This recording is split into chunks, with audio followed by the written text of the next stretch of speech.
again, everybody, and welcome to the game day edition of Browns Latest.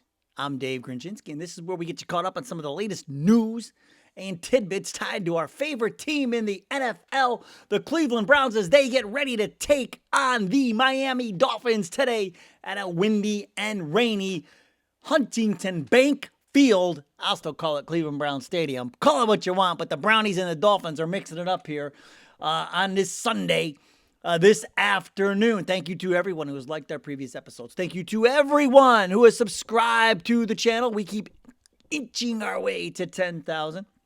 Thank you to everybody who has become a member of the Browns Latest Dog Pound, and all of you. Get your comments down there in the viewer comment section. The ball is out. It is game day, fellas. We're gonna find out if it'll be barking versus the. Is that the dolphin sound? Anyway, I mean, we win on the bark, right? Bark beats the. I mean, come on, give me a break. But I digress. Coming up on the show, this might be the first time the keys to winning the game have never been more obvious. And to be honest, it's really not keys. It's one key to winning this game. One of the things to watch for won't be on the field. We'll make some bold predictions. Are we going to squish the fish?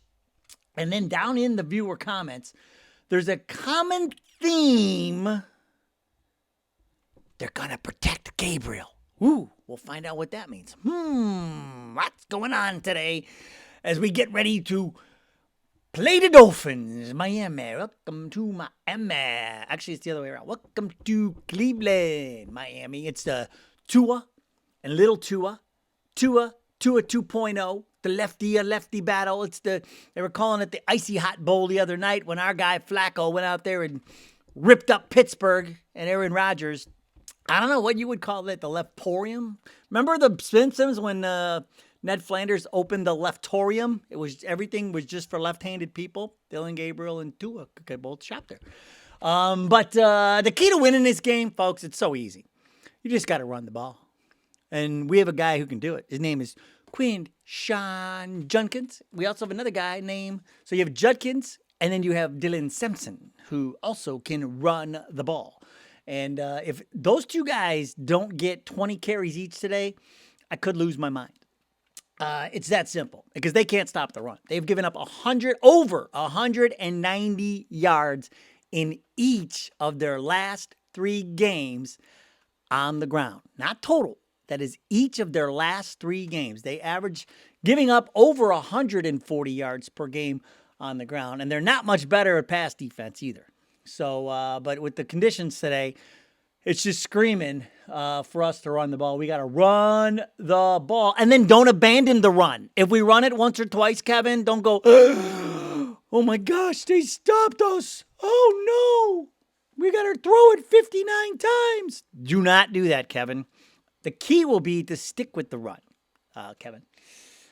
Because there is no doubt, and this is an early bold prediction for you, that the Judkins should run for 100 yards today. The second key to winning, I guess this might be the third, you got to stop their run. They like to run A-Chain. They got A-Chain, but they don't have much else after that. Remember, they used to have Montgomery, and they used to have this, they used to have that, Mostert, and they used to have that 1-2 punch, but not anymore, man. After A-Chain, Ollie Gordon is there and some other guy.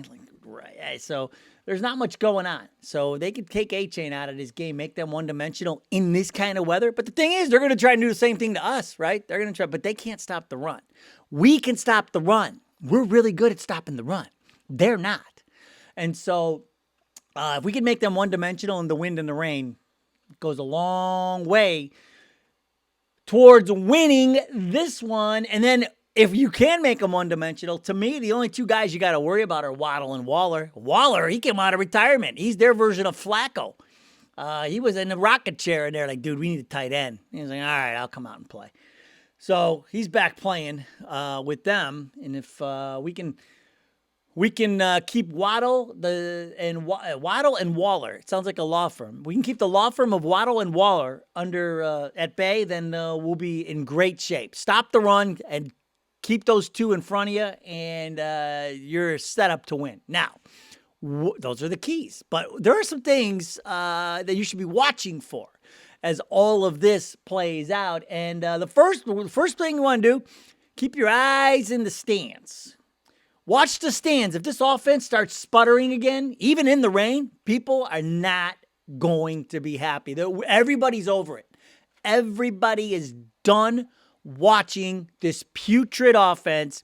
And then the coup de grace was Joe Flacco balling out on Thursday night with the Pittsburgh Steelers. And I mean, not just against Pittsburgh. I mean, he played really well against Tampa the week before.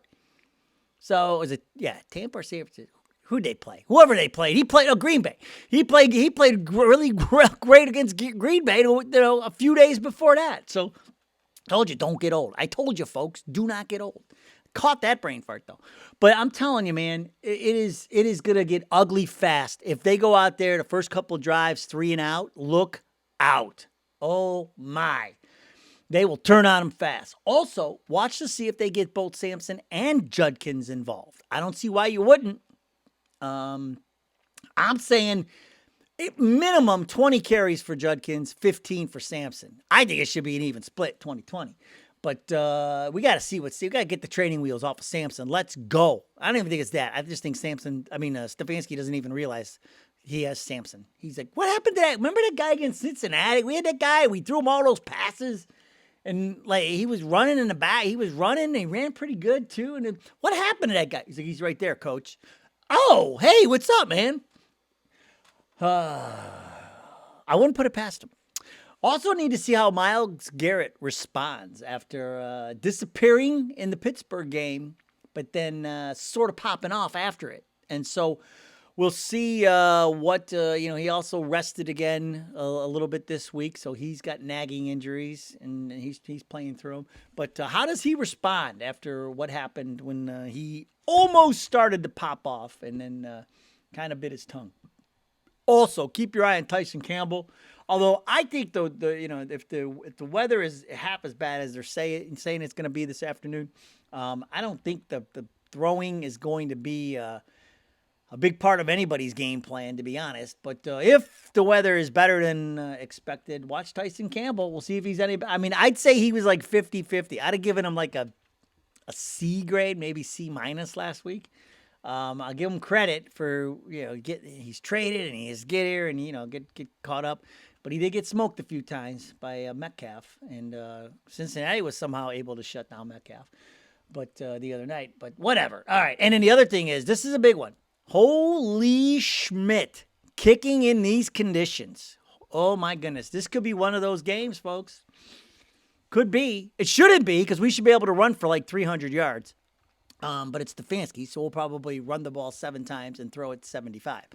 But we got to see how Andre Schmidt handles these conditions down there at the old Brown Stadium. He's been on a nice little run since he blew the game against Cincinnati. But it's going to be interesting to see. It's going to be interesting to watch how he handles those conditions down there by the lake. Now, some bold predictions. Judkins is going over 100 yards and a touchdown. I am betting. I've already bet it. That is a no-brainer. Judkins, 100 yards and a touchdown. If he does not get 100 yards and a touchdown today, Stefanski should be fired. Add that to my list from earlier this week. Gabriel, he's not going to do much of anything. They're going to hide him. And we've got some viewer comments coming up who agree with me. I put this in before the viewer comments came in, and I totally agree. Everybody sees it coming. They are going to put him in bubble wrap today and make sure he doesn't screw up in front of the home fans. The defense, I think, will give it one last go, knowing they could save their season, in essence. Much like Cincinnati. We're in the same situation that Cincinnati was the other night. And you heard Kirk Herbstreit say it before the game. He said they are here to save their season. They know if they can win this game, they will keep what little playoff hopes they have alive. And the Browns are now in that exact same spot. Now, Miami is too. But I think the Browns are the better team. But this is the Browns' latest podcast. But that's what I'm saying. The defense will give it a go one last time in hopes of keeping the playoff hopes alive. And the Browns, in the wind of the rain, here's my last bold prediction. They're beating Miami. And here's what I think. I think they'll barely get over 20 points. I think they'll get it'll be like a 23-13 score. That's what I'm looking at. Because I'm telling you, folks, if they do not score 20 points today, I don't care what the conditions are. If they don't score 20 points, Stefanski needs to be fired. This offense is crashed and burned enough. We've seen enough. And God help them if they win that game 9-3 or 6-3. God help them if this offense can't generate one touchdown. He'll have so many questions to answer, and if he's still our coach on Monday, people are going to lose their minds. Usually it's only me losing my minds. Come Monday, if we score 6 points and he's not fired, there'll be a lot of people losing their minds. That's what I'm saying. So people will never lose their minds. The viewers in the viewer comments. And today we'll start with Walter Bradley, 8734, who says they are going to run the hell out of the ball today to hide Gabriel. Walter, I 100% agree. That's what should happen. If it was 75 and sunny, we should be running the ball 50 times today, without a doubt. The conditions, though, I have a feeling. They'll blame something on the rain. They'll blame it on the rain that Dillon can't throw. Blame it on the rain. Boo Gaines says they don't want Dillon as quarterback. He's throwing the ER balls. So all week we've heard hospital balls, ICU balls, and ER balls. So wait, I think the order is this, right? You'd go ER first, right? Emergency room ball first, because you got to go to the hospital first because there's an emergency. Then you're in the ICU, right? And then after ICU ball is hospital ball, because then you're just in a hospital. They give you a room. You're assigned to a bed. So that's the order. That's the ER ball to ICU ball to hospital ball. But back to Boo Gaines, who says he's throwing ER balls. They know who they don't look for. Nothing spectacular against the Dolphins. I think the Dolphins will get the win. Tua is good against teams under 500. Boo Gaines, I think he's from Florida. But here's what I'm going to say. With Stefanski calling the plays, like, anything is possible. We're the better team, but we don't have the better coach. Even with McDaniel on the other side. Machiavelli, 8905. The loss of the locker room guarantees they lose this game. Yes, on paper, the Browns should upset the Finns, but because the players have shut down, they will play for their money and not the coach. I think that's what happens after today if they don't win. That's why. Or if the defense balls out again and the offense does nothing, we'll be there either way. And that is why Stefanski can't be the coach come Monday. Bottom line. Tomorrow, if he's the coach after we score 6 points, big problemo. So, SW Writes Right says, if the Browns make Miami look good, I know, man. That's what I'm saying. If they make Miami look good, Miami's a mess. And now you talk about a team that's quitting.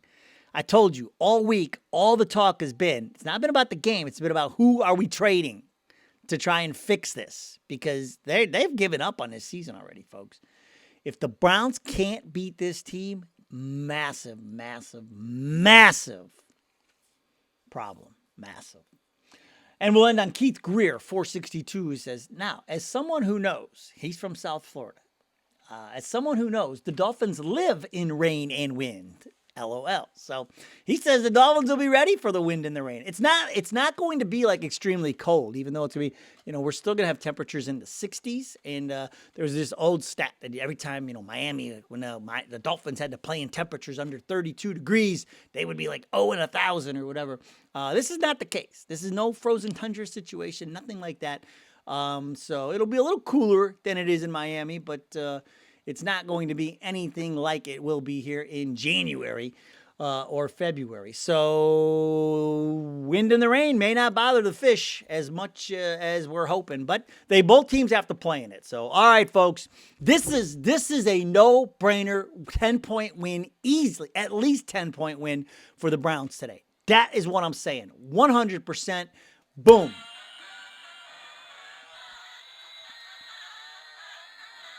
We'll see you after the game. Go Browns! We'll see you next time.